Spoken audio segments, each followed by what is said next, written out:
नमस्कार भावी शिक्षक मित्र आणि मैत्रिणींनो, मी रेश्मा दिवसे मॅडम पुन्हा एकदा तुम्हा सर्वांच्या भेटीला आलेली आहे। आता नुकतीच टीईटीची परीक्षा पार पडली, सर्वजण जाणता।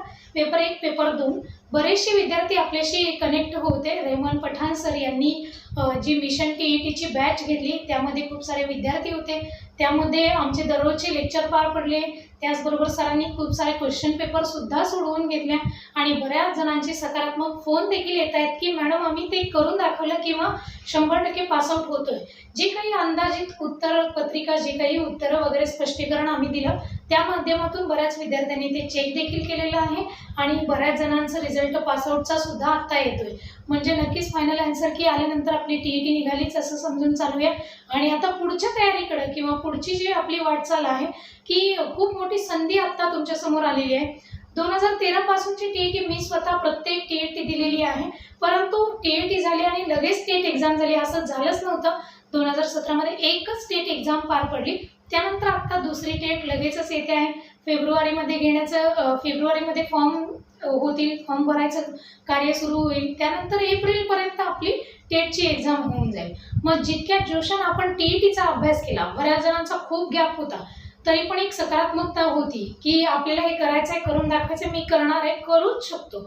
आणि त्या उत्साहाने जो काही अभ्यास केला त्या अभ्यासाच्या प्रवाहातून आता आपल्याला बाहेर पडायचं नाहीये, म्हणून लगेचच मी तुम्हाला टेट परीक्षेची तयारी कशी करावी हे सांगण्यासाठी आलेले आहे। कारण टीईटीचा अभ्यास आपला पार पडला, त्याच्यामध्ये भरपूर सारा अभ्यास मुलांचा झाला होता। एक ट्रॅक मिळाला होता की नियोजन केलं होतं, टाइम टेबल बनवलं होतं, आपलं जॉब असेल किंवा इतर सगळ्या जबाबदाऱ्या पार पाडत आपण अभ्यास केला आणि ते करून देखील दाखवलं। या अभ्यासातून बाहेर न पडता आता जोरात टेटची तयारी आपल्याला करायची आहे, तितक्याच उत्साहाने आपल्याला टेटचा अभ्यास करायचा आहे। काय आहे टेट तुम्ही हे जाणताच आहे, पाठीमागे एक्झाम टेटची झाली, मला स्वतःला 200 पैकी 132 इतके मार्क्स होते। तेव्हा थोडंसं सकारात्मकता नव्हती की बाबा दरवर्षी टीईटीची परीक्षा होते पण शिक्षक भरती होत नाही असंच वातावरण होतं। त्यामुळे मनावासा अभ्यासही केला नव्हता किंवा तितक्या मनापासून त्यात उतरलं नव्हतं।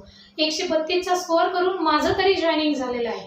तुमच्या समोर उदाहरणं खूप सारी आहेत की टेटमध्ये चांगला स्कोअर करून जॉईनिंग झालेलं, पण आता खूप सारे विद्यार्थी पुन्हा त्याच्यामध्ये उतरले आहेत आणि आता पुन्हा परीक्षा देणार आहेत। म्हणजे कॉम्पिटिशन तर टफ राहतं, बरोबर।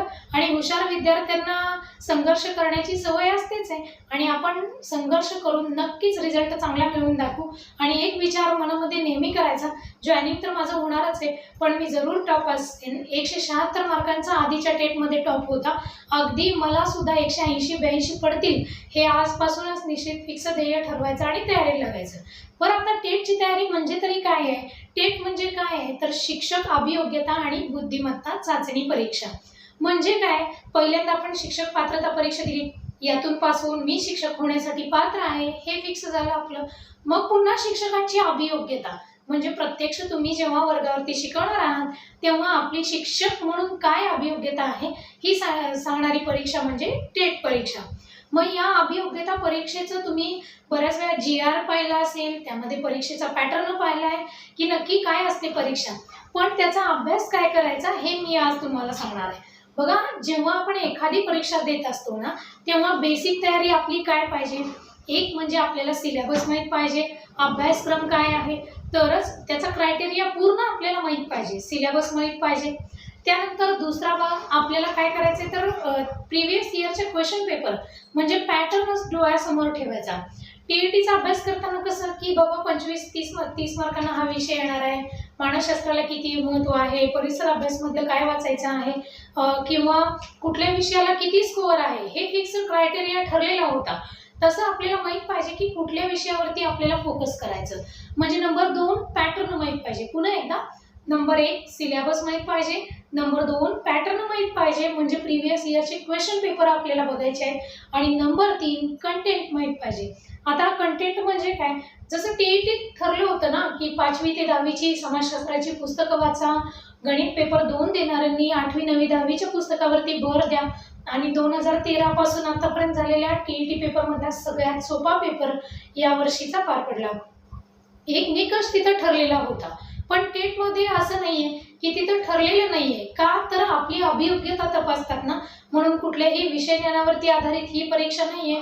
म्हणून इथं तुम्हाला असं नाही सांगणार की 5 ते 10 ची पुस्तकं वाचा. मग नक्की करायचंय काय याच्यामध्ये, काय असतं शिक्षक अभियोग्यता म्हणजे, ते मी तुम्हाला सांगणार आहे. तत्पूर्वी पठाण सरांनी त्यांच्या चॅनलच्या माध्यमातून तुम्हाला एक व्हिडिओ पण दिलाय की नक्की अभियोग्यतेचं पॅटर्न कसं असतं. मग त्यामध्ये सांगून दिलं की अभियोग्यतेचा जो पेपर आहे तो 200 गुणांसाठी होणार आहे. किती गुणांचा पेपर आहे? 200 गुणांचा पेपर आहे. याच्यासाठी वेळ आहे 2 तासांची. याआधी झालेला पेपर ऑनलाईन झाला होता, कॉम्प्युटरायझेड एक्झाम असते ही. मग त्याच्यामध्ये योग्य उत्तर सोडवणं, ज्या ते मी मार्गदर्शन आम्ही जरूर करणार आहोत. 200 मार्कांचं 2 तासांसाठीचं वेळ इथं दिलं जातं. 200 मार्क, एका प्रश्नाला 1 मार्क. आणि अजून एक आहे की निगेटिव्ह सिस्टीम नाहीये, त्यामुळं आपला स्कोअर चांगला होऊ शकतो. सगळे प्रश्न सोडवण्याकडे आपला कल असावा, जसा TET मध्ये ठेवला होता, वेळेचं नियोजन केलं होतं.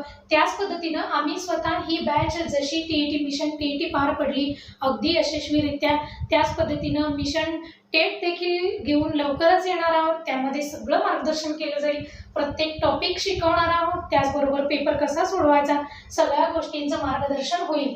वेळेचं नियोजन करायला देखील शिकवलं जाईल. 200 गुण 2 तासांचं टायमिंग सांगितलं जाते.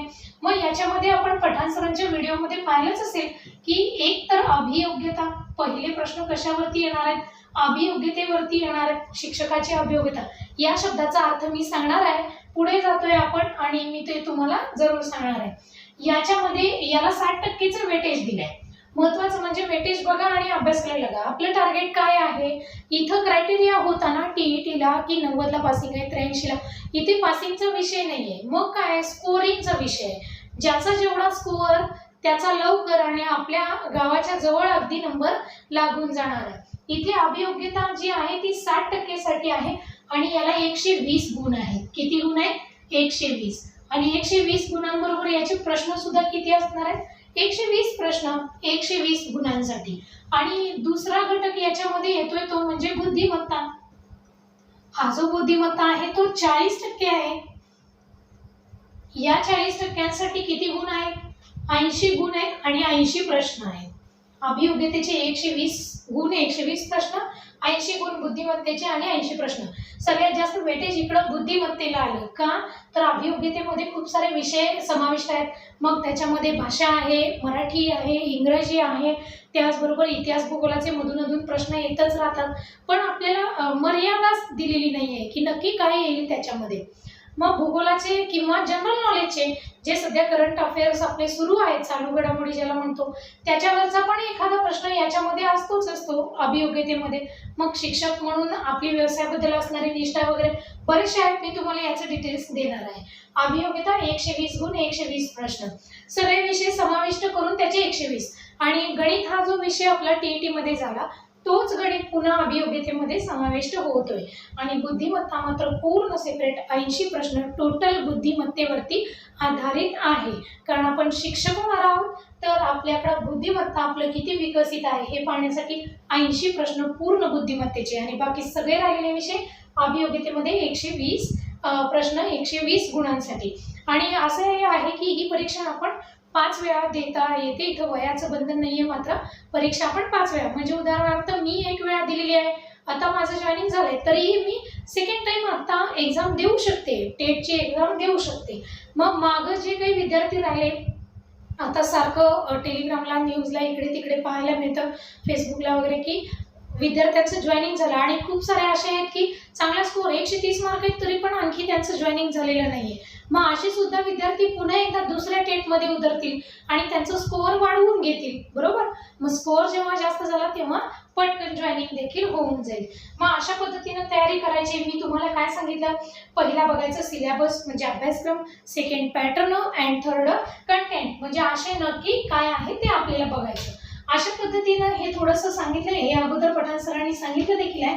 तर आपण कशासाठी आज एकत्र येणार आहोत? तर आपल्याला अभ्यासक्रम बघायचा आहे. म्हणजे नक्की डिटेल्स काय असतं, अभियोग्यता म्हणजे काय, आणि त्यानंतर इंटेलिजंट म्हणजे बुद्धिमत्ता आहे ना, teachers aptitude and intelligent test म्हणजे TAIT या परीक्षेची तयारी नक्की कशी करायची. तर विद्यार्थी मित्रांनो, सांगायला खूप आनंद होतो की जशी मिशन TETची बॅच यशस्वी पार पडली, तशीच आपण लवकरच मिशन टेट ही बॅच घेऊन येणार आहोत. घरी बसून तुम्ही चांगली तयारी करू शकता. जसं TETला महाराष्ट्रभरातून खूप सारे विद्यार्थी आपल्यामध्ये जॉईन झाले आणि चांगला अभ्यास देखील त्यांचा झाला होता. सगळ्या विषयांचं मार्गदर्शन प्रत्येक विषयाच्या तज्ज्ञ शिक्षकांनी केलेलं आहे आणि तसंच टेटमध्ये देखील तज्ज्ञ शिक्षकांची टीम पुन्हा एकदा तुमच्यासाठी आम्ही एकत्र येत आहोत. तर त्यासाठी तुम्ही रेहमान पठाण सरांशी कॉन्टॅक्ट करू शकता, म्हणजे सर तुम्हाला त्याचे डिटेल्स समजावून देतील. घरी बसून तयारी करायची, ऑनलाईन अभ्यास आपल्याला करायचा आहे आणि परीक्षेचं प्लॅनिंग करायचं आहे आणि रिझल्ट देखील तसाच आपला येणार आहे. चला तर मग बघूया का नक्की याच्यामध्ये अभ्यासक्रम आहे तरी काय. मी तुम्हाला दोन्ही सांगते. एक तर अभियोग्यता, शिक्षकांची अभियोग्यता, जसं पात्रता परीक्षा आली तसं हे अभियोग्यता ॲप्टिट्यूड टेस्ट, आणि इकडे बुद्धिमत्ता म्हणजे बुद्धिमापन. त्यांनी जसं परीक्षेला नाव दिलं त्याच्यामध्येच हे दोन घटक आहेत. मग याच्यामध्ये बघा, अभियोग्यतेचा जो भाग आहे ना, हा इथे 120 गुणांसाठी आहे. 120 मार्क्स आहेत याच्यामध्ये, आणि इकडं किती आहे, बुद्धिमापनाचा भाग 80 मार्कांसाठी आहे. चला मग याच्यामध्ये अभियोग्यता म्हणजे तरी काय असतं किंवा कुठले घटक येत आहेत समजावून देते, जेणेकरून जेव्हा जर का नोटबुक वगैरे घेऊन बसले असाल तर चांगली गोष्ट आहे, नोट डाऊन करून घ्या आणि त्या पद्धतीने अभ्यास करायचा. अभियोग्यतेतले कुठले कुठले पॉईंट माझे वाचून झालेले आहेत ते आपल्याला घ्यायचं आहे. त्यानंतर बुद्धिमत्तेमधलं डिटेल्स, जेव्हा आपल्याला टार्गेट समोर दिसतं तेव्हाच आपण ते पूर्ण करू शकतो. बरेच जण नव्याने परीक्षा देत आहेत, त्यांना याच्याबद्दलची माहिती नाहीये, म्हणून सगळं मी डिटेल्समध्ये सांगत आहे. अभियोग्यतेमध्ये पहिला पॉईंट आहे गणितीय क्षमता, म्हणजे गणित हा विषय इथे आला. अभियोग्यतेमध्ये त्या शिक्षकाची गणितीय क्षमता किती आहे हे पाहायचं. मग गणित या विषयामध्ये जसा TETला अंकगणित अभ्यासला, मग याची काठिण्य पातळी किती आहे, कारण TET बघितलं खूप वास्ट होता. मी स्वतः गणित विषय शिकवला होता. मानसशास्त्र आणि गणित या दोन विषयांची जबाबदारी पठाण सरांनी माझ्याकडे दिली होती, आणि यावेळी टेटसाठी बुद्धिमत्ता हा विषय मी घेतलेला आहे, किंवा या विषयाचं मार्गदर्शन मी स्वतः करणार आहे, बुद्धिमत्ता या विषयांचं. चला मग याच्यामध्ये गणितीय क्षमता, गणितामध्ये कुठले कुठले टॉपिक आहेत. TET सारखं इतकं वास्ट नाहीये. मी टॉपिकची नावं पण तुम्हाला सांगणार आहे की आता कुठला गणित आहे, आणि आपण अभ्यासात आहोत सध्या. मग याच्यामधून बाहेरच पडू नका, आहे असं फोकस करा आणि कंटिन्यू अभ्यास चालू ठेवा. एक गणितीय क्षमता, दुसरी तार्किक क्षमता. बघा आता हे तार्किक क्षमता म्हणजे तर्क व अनुमानाची काही उदाहरणे असतात, तर्क लावणे. विचार क्षमता किती आहे आपली हे तपासून पाहण्यासाठी याच्यातले डिटेल्स टॉपिक देखील सांगणार आहे. त्यानंतर बघा, अभियोग्यतेमध्ये इंग्रजी व्याकरण येतो. आता तुम्हाला वाटेल की हा तर सेपरेट विषय आहे, मग इथं मध्येच कुठून आला, तर अभियोग्यता 120 मार्क 120 गुण. त्याच्यात मग गणिताचे प्रश्न आले, तार्किक प्रश्न आले, इंग्रजीचं पण ग्रामर आलं, त्यानंतर मराठीचं पण व्याकरण आलं. बघा आपण या दोन विषयात तज्ज्ञ झालो आहोत आता TETमध्ये अभ्यास करून करून. मग तसा अभ्यास आपला कंटिन्यू ठेवायचा. इंग्रजी मराठी आपल्याला अभ्यासामध्येच राहायचं आहे. मग त्याच्यामध्ये अँटोनिम्स, सिनोनिम्स जे काही व्होकॅब्युलरी होतं त्याच्यात थोडेफार कच्चे राहिलो असलो तरी इथून पुढे तयारी सुरू ठेवा. त्यानंतर मराठी बघितलं, त्याच्यानंतर शिक्षक अभियोग्यता नावाचा एक पॉईंट याच्यात येतोय. शिक्षक अभियोग्यता 100% अभियोग्यता म्हणजे काय आणि त्याच्यात नक्की काय विचारतील हे पण मी तुम्हाला डिटेल्समध्ये लिहून सुद्धा देते. शिक्षक अभियोग्यता आहे म्हणजे शिक्षक या नात्यानं आपण कोणत्या पद्धतीने विचार करू शकतो विद्यार्थ्यांबद्दल, पालकांबद्दलचा आपला दृष्टिकोन, आपल्या व्यवसायाबद्दल आपली असणारी निष्ठा. जसं DED मध्ये शिकलो की चांगला शिक्षक किंवा चांगल्या शिक्षकाची गुणवैशिष्ट्ये कोणती किंवा शिक्षकांची कर्तव्ये कोणती, त्याच्यावरती आधारित प्रश्न शिक्षक अभियोग्यतेमध्ये विचारले जातात.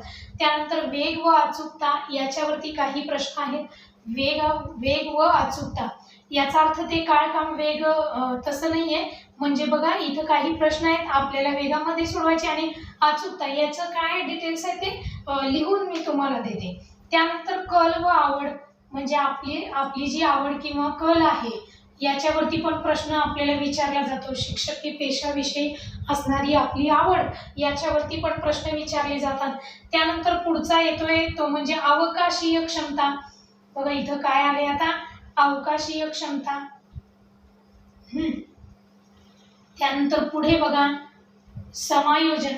अवकाशीय क्षमता झालं की पुढचा 9वा मुद्दा येतो, याच्यामध्ये समायोजन, व्यक्तिमत्व. शिक्षकांचं व्यक्तिमत्व याच्यावरती पण प्रश्न येतात. हे झालं शिक्षक अभियोग्यतामध्ये. याच्यासाठी 120 प्रश्न आहेत, 120 गुण आहेत. टीईटीचं कसं होतं, एकदा मानसशास्त्र सुरू झाला की सलग 30 प्रश्न मानसशास्त्राचे, पुन्हा 30 मराठीचे, असं क्रायटेरिया होता. पण टेटमध्ये असं असत नाही, मधून अधून कुठल्याही सब्जेक्टचे. समजा आता सलग 2 बुद्धिमत्तेचे आले तर तिसरा गणिताचा येतो, चौथा भूगोलमधला येतो, 5वा इतिहासातला येतो. असे मधून अधून प्रश्न आपल्याला येत असतात आणि त्यामुळं आपल्याला ते सोडवता आलं पाहिजे. म्हणजे मिक्स जरी झालं तरी घाबरून जायचं नाही, पेपर हा सोपा असतो, फक्त वेळेमध्ये आपल्याला ते आलं पाहिजे. मग अभियोग्यतेत 120 गुणात गणिताची तयारी करायची, तार्किक क्षमता शिकायचंय, इंग्रजी मराठी व्याकरण शिकायचंय. अभियोग्यतेचे प्रश्न सोपे असतात, जसं स्कॉलरशिपची वगैरे मुलं सोडवत असतात त्या पद्धतीनं.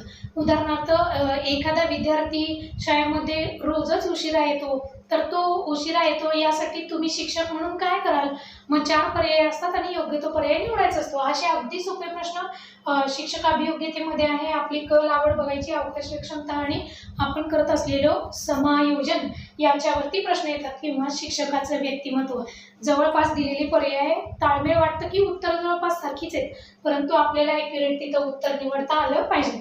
महत्त्वाचं म्हणजे तिथं जो आपल्या वाचण्याचा वेग असतो, एकतर स्क्रीनवरती पेपर येतो, त्यामुळं बऱ्याच जणांना वाचत असताना थोडीशी अडचण निर्माण होते. ऑफलाईन परीक्षा द्यावी अशी मागणी जरूर करत आहेत बरेचसे विद्यार्थी, परंतु ऑनलाईन होईल, ऑफलाईन होईल, परीक्षा कशी हो, आपण नेहमी तयार राहावं असंच मला वाटतं. मग कुठल्याही पद्धतीची असू दे, मग असे जे मोठे मोठे प्रश्न येतात ते व्यवस्थित शांतपणाने वाचले पाहिजेत, योग्य त्या उत्तराला क्लिक करता आलं पाहिजे. हे झालं अभियोग्यतामध्ये. त्यानंतर इकडे बघा आधी बुद्धिमापनचा सिलेबस आपण बघूया, त्यानंतर या विषयाबद्दल थोडंसं डीपमध्ये मी सांगून देते. पहिल्यांदा महत्त्वाचं म्हणजे बुद्धिमत्तेसाठी एक तर आहे आपले जे सूचना पालन येतं. बघा दिलेल्या सूचनेनुसार सगळ्यात महत्त्वाचं आहे हे थोडंसं बघा जागेअभावी मी इकडचा अभियोग्यता तुम्ही स्क्रीनशॉट वगैरे घ्या किंवा लिहून घ्या आणि अभ्यास करताना टिक करतच अभ्यास करा. मला हे करायचंय किंवा कुठला विषय होतोय आणि कुठला विषय मागे राहतोय हे पण आपल्याला बघत क्रमशः जायचंय. आणि तसंही आपण आपल्या बॅचमध्ये याच क्रमानुसार सगळे टॉपिक घेणार आहोत. झाले क्वेश्चन पेपर देखील सोडवून घेणार आहोत. सगळ्या विद्यार्थ्यांची ऑनलाईन एक्झाम असल्यामुळे एकाच दिवशी शक्य नव्हतं, तर 10 वेगळ्या वेगळ्या क्वेश्चन पेपर तयार झाल्या होत्या आणि त्या सगळ्यांची तयारी आपल्याला करून घ्यायची आहे. चला मग हे अभियोग्यतेचं थोडंसं काढून बुद्धिमत्तेचं मी तुम्हाला सांगते. बुद्धिमत्तेमध्ये काय काय आहे. आत्ता बुद्धिमत्ता म्हणजे सगळ्यात जास्त स्कोअर करून देणारा विषय. मी तर म्हणते आउट ऑफ मार्क्स मिळवायला बुद्धिमत्तेमध्ये काहीच अडचण नाही बघा. आणि मी स्वतः तितकीच तयारी विद्यार्थ्यांकडून करून देखील घेणार आहे. बुद्धिमापन सगळ्या शॉर्ट ट्रिक्स वगैरे सांगून कमीत कमी वेळामध्ये बुद्धिमत्तेचे प्रश्न कसे सोडवावे हे आपण डिटेल्समध्ये शिकणार आहोत. हे बुद्धिमापन आहे 80 गुण 80 मार्क. आपले आजच 80 मार्क फिक्स करून ठेवायचे आहेत. चला मग याच्यामध्ये काय आहे तर पहिला मुद्दा येतो सूचना पालन. तर या सूचना पालन मध्ये काय काय असतं बघूया. बऱ्याचदा काय होतं की आपल्या शिक्षणानंतर आपला आणि बुद्धिमत्तेचा बऱ्यापैकी संबंध राहिलेला नसतो किंवा खूप सारा गॅप पडलेला असतो, पण बुद्धिमत्तेला इथं चांगले गुण मिळणार आहेत आपल्याला, त्यामुळे ती तयारी आपल्याला बेसिक पासून करायची. खूप सारी उदाहरणं आपण याच्यामध्ये घेणार आहोत. मग या सूचना पालनमध्ये महत्त्वाचं इंग्रजी वर्णमालेवरचे प्रश्न येतात. इंग्रजी वर्णमाला जसं की स्कॉलरशिप, मंथन, MTS या परीक्षांना बुद्धिमत्ता विषय आहे ना, त्याच पद्धतीचा विषय आहे. याच्यामध्ये इंग्रजी वर्णमालेवरचे प्रश्न येतील. त्यानंतर संख्यामालेवरचे प्रश्न येतात, म्हणजे विशिष्ट संख्यांचा क्रम दिला जातो किंवा चौकोन दिलेला असतो, त्याच्यामध्ये विशिष्ट क्रमाने किंवा एका नियमानुसार संख्या दिल्या असतात आणि प्रश्नचिन्हाच्या जागी येणारी संख्या शोधायची. त्यासाठी असणारे ट्रिक्स देखील मी तुम्हाला आपल्या तासिकेमध्ये सांगणार आहे. इंग्रजी वर्णमाला आणि संख्यामाला सूचना पालनमध्ये येतात. त्यानंतर दुसरा आहे समसंबंध शोधणे. अगदी सोपं सांगते, जसं की आईसाठी समजा माता दिला असेल तर वडील पुढे डॅश असं, म्हणजे तिथं पिता हा वडिलांसाठी असणारा समानार्थी शब्द आपण देऊ शकतो. पण मी हे सोपं उदाहरण दिलं, तिथं वेगळं येईल, रागाने येतील, धरण येतील, नदीचं नाव आणि त्या नदीवरचं धरण येईल, मग पुढचं दुसऱ्या नदीचं नाव, त्याच्यावरती कोणतं धरण असेल, असे बरेचसे प्रश्न याच्यामध्ये येतील. कशामध्ये? समसंबंधमध्ये. मग ऐतिहासिक असू दे किंवा भूगोलाचे असू दे, विज्ञानातले असू दे, जसं की रेणुसूत्र पाण्यासाठी H2O असतं, तर सल्फ्युरिक ॲसिडचं, सल्फ्युरिक आम्लाचं कुठलं आहे, असे पण प्रश्न समसंबंधमध्ये विचारले जाऊ शकतात. मग तिथं अंकांचे सुद्धा असतील. समजा 4 साठी 16 दिले तर 5 ला काय, 16 4चा वर्ग आहे, 5चा वर्ग 25, असे पण समसंबंधावरचे प्रश्न आपल्याला येतात. त्यानंतर तिसरं असतं वर्गीकरण करा. वर्गीकरणाचे प्रश्न आपल्याला येतात. संख्या दिलेल्या असतात आणि त्याचं वर्गीकरण करून आपल्याला लिहायचं असतं. पुढे जाऊन श्रेणी म्हणजे क्रम सांगणे. श्रेणी किंवा क्रम ज्याला आपण म्हणतो, म्हणजे रांगेची जी उदाहरणं असतात बुद्धिमत्तेमध्ये, की समजा एका रांगेमध्ये निखिल हा 5व्या नंबरला आहे आणि पाठीमागून तो 10 नंबरला आहे, असे क्रमाने येणारे प्रश्न पण आहेत. श्रेणीबद्धता आणि क्रम याच्यावरती. मग तर्क व अनुमानवरती पण प्रश्न येतात. तर्क व अनुमान. आता हे काय असतं तर्क आणि अनुमान काढणं? तर त्यांनी 2 विधानं दिलेली असतात आणि त्याचे 4 निकष दिलेले असतात. उदाहरणार्थ, सर्व पोपट कावळे आहेत, काही कावळे पोपट आहेत किंवा काही कावळे चिमण्या आहेत, असं. मग 4 स्पष्टीकरणासाठी 4 विधानं खाली निकष म्हणून दिली जातील. मग त्याच्यावरून अ ब बरोबर, ब क बरोबर असे कन्फ्यूज करणारे प्रश्न येतात. तर अगदी शॉर्ट ट्रिकनुसार मी हा टॉपिक तुम्हाला जरूर शिकवेन. तर्क आणि अनुमानाचा याच्यावरती भर असतो. मग याच्यामध्ये दिनदर्शिकेचे प्रश्न येतातच येतात. कॅलेंडरसाठी असणारे प्रश्न, की जसा आता आला होता महाराष्ट्र दिन आहे तर शिक्षक दिन कधी होईल वगैरे, अशा पद्धतीचे प्रश्न येतात. अजून दिशा हा सगळ्यात महत्त्वाचा टॉपिक आहे. दिशेवरून येणारी उदाहरणं येत आहेत आपल्याला याच्यामध्ये. त्यानंतर पुढे बघा, घड्याळावरची उदाहरणं आपल्याला येणार आहेत, वेळ सांगणारी. दिशा, त्यानंतर घड्याळावरची उदाहरणे, अगदीच 2 काट्यांमध्ये असणारं अंतर किती वगैरे, अशा पद्धतीची उदाहरणं आहेत. तिथं पण जसं टीईटीचं पेपर 1 मध्ये प्रश्न आला होता बघा, एक्सप्लेनेशनचा व्हिडिओ तुम्ही पाहिला असेल, त्यामध्ये मी सांगितलं होतं की घड्याळावरचं एक ट्रिक सांगितली त्यामध्ये, आणि ते मी तुम्हाला शिकवणार आहे. अगदीच आपण सुरुवातीला पोलीस भरतीची जी बॅच घेतली त्याच्यामध्ये मला स्वतःला बुद्धिमत्ता शिकवण्याचा खूप मोठा अनुभव आहे. त्यामुळे मी तुम्हाला सगळं शॉर्ट ट्रिक्सनी जरूर शिकवणार आहे. चला, हे घड्याळ टॉपिक झाला. त्यानंतर नातेसंबंध शॉर्टकट लिहिते नाते असं. नातेसंबंधांवरचे प्रश्न असतात है ना. एक व्यक्ती दुसऱ्या स्त्रीकडे बोट करत म्हणाला की, अशा पद्धतीची जी लांबलचक उदाहरणं असतात. नातेसंबंध, ही त्याची कोण, किंवा तो दिसणारा जो समोरचा व्यक्ती आहे तो या व्यक्तीचा कोण, अशा पद्धतीचे प्रश्न याच्यामध्ये येतात. आणि ते सुद्धा अगदी ट्रिकने सोडवायचे असतात, सोपे असतात. वेळही वाया जात नाही, सोप्या पद्धतीने आपण सोडवू शकतो. मग हे झालं नातेसंबंधांबद्दलचे प्रश्न. त्यानंतर सांकेतिक भाषेवरचे प्रश्न येतात. आता हे काय आहे बघा, सांकेतिक भाषा. हे आपण बघितले आधी बघा, लहान मुलं जेव्हा मंथन स्कॉलरशिपचा अभ्यास करतात त्यांच्याकडे सांकेतिक भाषेचे प्रश्न खूप सारे असतात. जसं की समजा मी पोपटला हत्ती म्हटले, हत्तीला कावळा म्हटले, तर सर्वात उंच प्राणी किंवा पक्षी कोणता, अशा पद्धतीचे काही कन्फ्यूज करणारे प्रश्न आपल्याला येतात. ते अगदी सोपे असतात. हे सांकेतिक भाषेत विचारले जाणारे प्रश्न असतात. किंवा एखादं लेटर देतील, RAT या शब्दाला आपण PAT लिहितो, मग दुसरा RAS ला तुम्ही काय लिहाल, अशा पद्धतीचे सांकेतिक भाषेवरती आधारित प्रश्न असतात. त्याचबरोबर काही कूट प्रश्न आपल्याला विचारले जातात. आता हे कूट प्रश्न म्हणजे काय आहे, तर याच्यामध्ये बघा वेगवेगळे ऑप्शन आपल्याला दिलेले असतात 4. एखादा प्रश्न आपल्याला विचारला जातो की जसं की आपण बघितलं, आपण समाजाबद्दल किंवा विद्यार्थ्यांबद्दल, पालकांबद्दल आपला असणारा दृष्टिकोन किंवा एखादा प्रसंग तुमच्या समोर निर्माण करतील आणि त्या प्रसंगात तुम्ही काय कराल किंवा तुमचं वर्तन कसं असेल. जसं राज्यसेवेच्या परीक्षेला शेवटचे 5 प्रश्न असतात बघा, 75 ते 80 नंबरचे जे प्रश्न येतात राज्यसेवेमध्ये, त्याच्यामध्ये विचारलं जातं ना की समजा आपण एखादे अधिकारी झालो तर त्या प्रसंगी आपण तिथे कसे वागू, अशा पद्धतीचे बरेचसे प्रश्न याच्यामध्ये येत आहेत. मग त्याच्यामध्ये त्यानंतर विश्लेषण आणि संश्लेषण. आता हे विश्लेषण काय आहे, तर काही नाही, हे सोपं आहे. याच्यामध्ये आलेख वाचन आहे. मग आलेख वाचनामध्ये काय काय आहे, तर रेषेचा आलेख आहे, स्तंभालेख आहे, त्याचबरोबर वृत्तालेख आहे, वर्तुळाकृती येते, त्याच्यावरून आपल्याला प्रश्नांची उत्तरं सोडवायची असतात. त्याचबरोबर वयवारी, जो की गणितात पण टॉपिक हा ग्राह्य धरला जातो आणि बुद्धिमत्तेमध्ये देखील ग्राह्य धरला जातो. बघा वयवारी काय आहे, तर ठराविक कालावधीनंतर मुलाचे आणि आईचे वय इतके असेल तर मुलाचे वय किती, अशा पद्धतीचे प्रश्न त्या वयवारीमध्ये विचारले जातात. सगळ्यात महत्त्वाचा घनाकृती, गणांची संख्या मोजा किंवा विरुद्ध दिशेला कोणती संख्या असेल.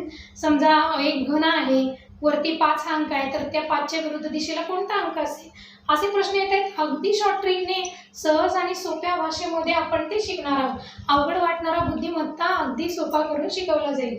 बघा घनाकृतीवरती पण बरेचसे प्रश्न विचारले जातात, नातेसंबंध पाहिले, अशा पद्धतीचे प्रश्न आपल्याला या बुद्धिमत्ता या टॉपिकमध्ये विचारले जातात. त्याचबरोबर प्रतिमावरती प्रश्न येत आहेत किंवा आकृत्या जुळवा, ज्याला आपण आकृत्यांशी रिलेटेड प्रश्न असे म्हणतो, की प्रश्नाकृती दिली असते, याच्याशी जुळणारी उत्तरांमधली आकृती कुठली, किंवा अर्धवट आकृती काढलेली असते, पर्यायातून आकृती पूर्ण करा, किंवा पाण्यातली प्रतिमा सांगा, आरशातली प्रतिमा सांगा, अशा आकृत्यांशी रिलेटेड बरेचसे प्रश्न आपल्याला येतात.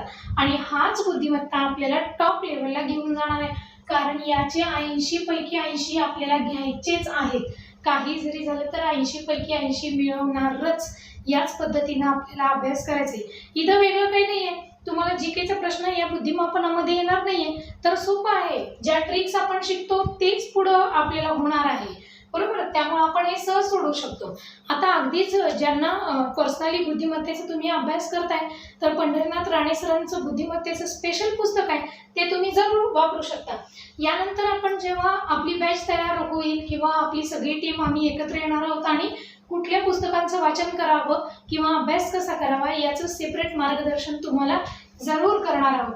आता बघा मी मगाशी तुम्हाला सांगितलं की गणित हा जो विषय आहे ना, याच्यामध्ये कुठले टॉपिक आहेत नक्की, म्हणजे गणित हा जो विषय येतो त्याच्यामध्ये काय काय आहे, गणित विषयामध्ये कुठल्या टॉपिकची तयारी करायची, हे अगदी थोडक्यात सांगते, तुमचा जास्त वेळ न घेता. गणित या विषयासाठी तुम्हाला पहिल्यांदा महत्त्वाचं म्हणजे संख्या आणि संख्यावरचे प्रश्न जास्त करून बघा. संख्या ज्ञान, शॉर्टकट लिहिते संख्या, त्यानंतर बेरीज वजाबाकी या ज्या गणिती क्रिया आहेत, गणिती क्रिया असं लिहिते. गणिती क्रिया म्हणजे बेरीज वजाबाकी गुणाकार भागाकार, याच्याशी रिलेटेड शाब्दिक उदाहरणे येतील. गणिती क्रिया याच्याशी रिलेटेड शाब्दिक उदाहरणे, त्यानंतर पदावली सोडवणे, अशा पद्धतीनं म्हणजे एकत्र सगळ्या क्रिया दिल्या असतील तर आपल्याला ते बॉक्स जे सोडवायला येतात, यावेळेस पण आलं होतं टीईटीच्या परीक्षेत, तेच पुन्हा येणार आहे. आपला अभ्यास चांगला झालेला आहे गणितचा, असाच कंटिन्यू पुढे ठेवायचा आहे आणि मार्क्स मिळवायचे. लसावी मसावीवरती रिलेटेड काही प्रश्न येत आहेत. त्यानंतर नेहमीप्रमाणे शेकडेवारी तर आहेच आहे. अगदी शॉर्ट ट्रिकने मी स्वतः हे सगळे टॉपिक शिकवलेले होते. शेकडेवारी नंतर सरळ व्याज आला की याला जोडून चक्रवाढ व्याज येतोच येतो. 100% 1 ते 2 उदाहरण याच्यावरती असतातच, कारण असंही सगळे विषय मिळून गणित, मराठी, इंग्रजी, अभियोग्यता, तार्किक क्षमता सगळे मिळून 120 प्रश्न आहेत ना, त्यामुळं प्रत्येक टॉपिकवरती एखादा प्रश्न तरी गणितामधला येतोच येतो. त्यानंतर गुणोत्तर प्रमाण आहे, त्यानंतर सरासरी हा टॉपिक आहे बघा. गुणोत्तर प्रमाण मी तर म्हणते लिहूनच ठेवा, जेणेकरून आपल्याला तशी तयारी सुद्धा करता येईल की मला बाबा हे टॉपिक करायचे आहेत. जसे अभ्यास होईल तसं टिक करून ते टॉपिक सोडून पुढे जायचं. अशाच पद्धतीनं आपण टीईटीसाठी सुद्धा तयारी केलेली होती. नेहमीप्रमाणे इथं नफा तोटा आहेच आहे, शेअर आणि दलालीचा आहे, नव्याने आलेले टॉपिक आहेत, काही इयत्ता 10वीच्या सिलेबसमध्ये आहेत, संभाव्यता टॉपिक आहे. त्याचबरोबर अंकगणिती श्रेणी नावाचा एक नव्यानेच टॉपिक समाविष्ट झालाय, जो की आपल्या कंटेंटमध्ये आहे. तो करावाच लागणार आहे, कारण आपण भावी शिक्षक आहोत. त्यांना शिकवण्यापूर्वी आपल्याला हे आलंच पाहिजे, म्हणून या टॉपिकचा समावेश केला जातोय. त्यानंतर काळ, काम, वेग आहे, हा पण टॉपिक भरपूर उदाहरणे घेऊन आपण सोडवला होता.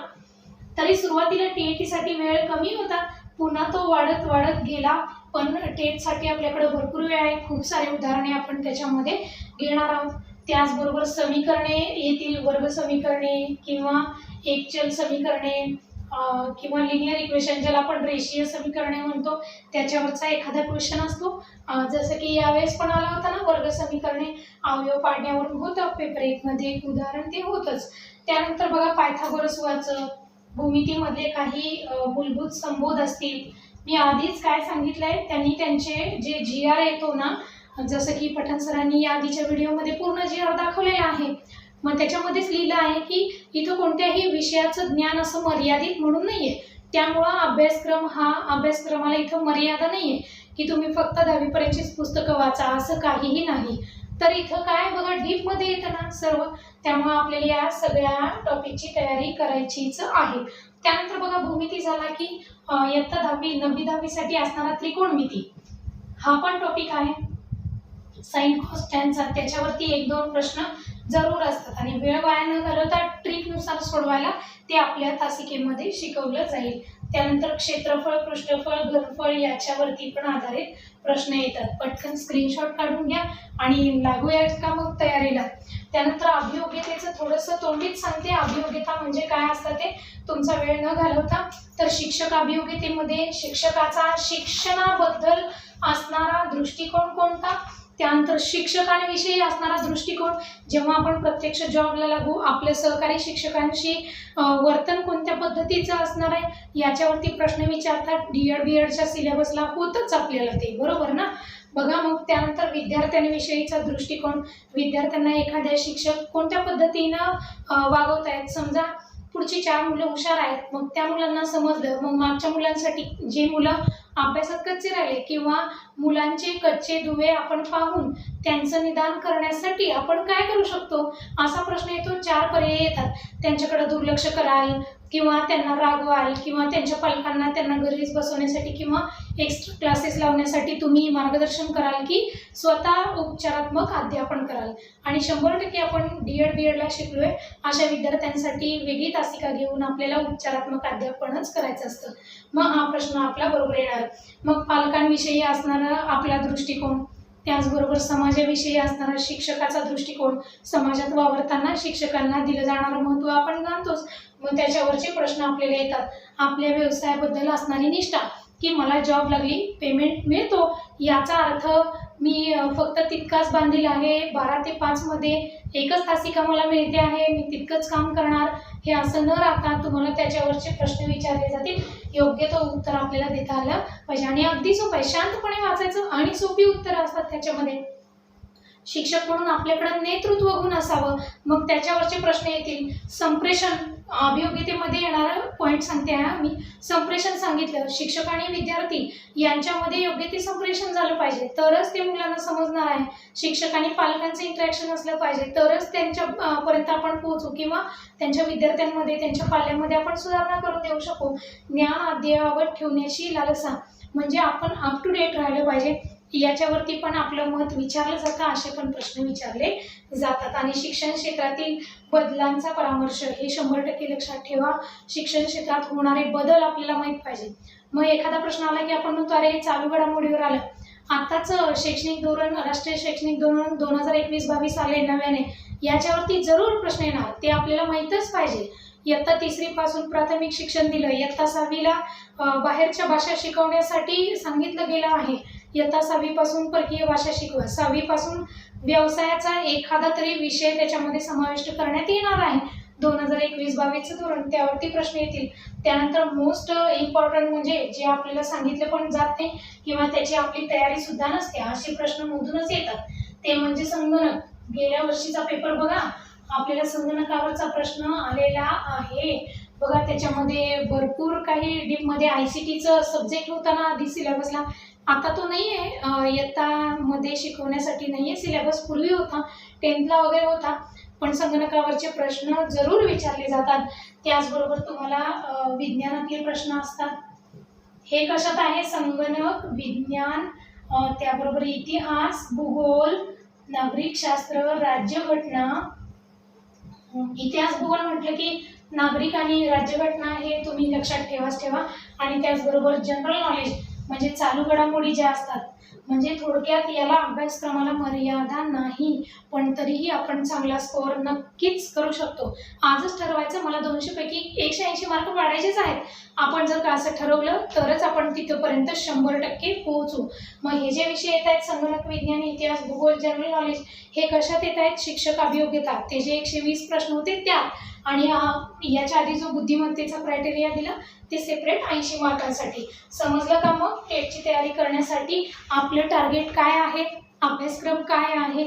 तर पुन्हा एकदा सर्व विद्यार्थ्यांना सांगण्यासाठी आनंद होतोय की लवकरच आम्ही सगळे किंवा रेहमान पठाण सरांची जी टीम होती, जसं TET मिशन TET बॅच पार पडली किंवा क्वेश्चन पेपर मुलांकडून खूप साऱ्या सोडवून घेतल्या, प्रत्येक विषयाच्या नोट्स विद्यार्थ्यांना पुरवण्यात आल्या, त्याच पद्धतीनं आम्ही मिशन टेट बॅच घेऊन लवकरच तुमच्या भेटीसाठी येणार आहोत. त्यामध्ये सुद्धा सगळ्या विषयांच्या नोट्स तुम्हाला प्रोव्हाइड केल्या जातील, प्रिव्हियस क्वेश्चन पेपर सोडवून घेतल्या जातील, त्याचबरोबर नमुन्यासाठी किंवा सरावासाठी वारंवार टेस्ट सिरीज देखील घेतली जाईल. आणि याच परीक्षेचं किंवा आमची जी बॅच सुरू होती त्याचं डिटेल्स लवकरच रेहमान पठाण सर त्यांच्या चॅनलच्या माध्यमातून तुम्हाला जरूर देतील. चला तर मग विद्यार्थी मित्रांनो, अजिबात वेळ करू नका, घाई करा आणि लवकरात लवकर टेटचा अभ्यास सुरू करा. आजच्या पुरतं मी इथंच थांबते. धन्यवाद.